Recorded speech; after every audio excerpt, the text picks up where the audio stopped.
2 minutes pour comprendre aujourd'hui la prolactine. Alors, je suis avec le docteur Emmanuel Lecornet-Sokol. Vous êtes co-auteur de Et si c'était hormonal avec Caroline Balma-Chaminadour.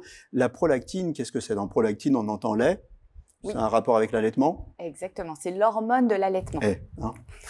La prolactine, elle est fabriquée par l'hypophyse, qui est donc une petite glande qui est au milieu du cerveau, qui fabrique beaucoup d'hormones. Et même quand on n'allaite pas, on en fabrique un peu. Donc même vous aussi, vous en fabriquez en toute petite quantité. Oui. Mais on ne sait pas trop à Je quoi suis pas elle égoïste, sert. moi aussi je fabrique de la prolactine, bien sûr.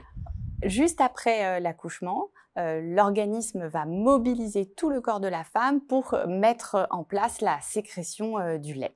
Et en fait, comment ça se passe? Quand le bébé va téter le sein, au niveau du mamelon, ça va activer des neurones qui vont être directement reliés au cerveau et donc entraîner une sécrétion de prolactine qui va activer l'éjection du lait dans le mamelon. Donc c'est vraiment un système fermé. C'est plus le bébé tète, plus la sécrétion de lait va se faire. D'accord. La prolactine, c'est que pour le lait, il n'y a pas d'autres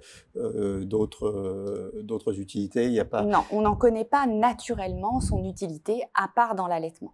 Alors le manque... Il y a des femmes qui n'ont pas de prolactine, qui n'en fabriquent pas assez, qui n'arrivent fait, pas à allaiter. C'est très rare. C'est très très rare. Souvent les femmes qui n'arrivent pas à allaiter, c'est justement parce qu'il n'y a pas eu assez de stimulation du mamelon. Et après, vraiment exceptionnellement, il y a des maladies de l'hypophyse. Et par contre, de l'autre côté, parfois on peut avoir un excès de prolactine. Souvent, ce sont des petites boules, on appelle ça des adénomes à prolactine, qui au niveau de cette hypophyse se mettent à en fabriquer trop. Et là, ça peut être aussi bien chez les hommes que chez les femmes.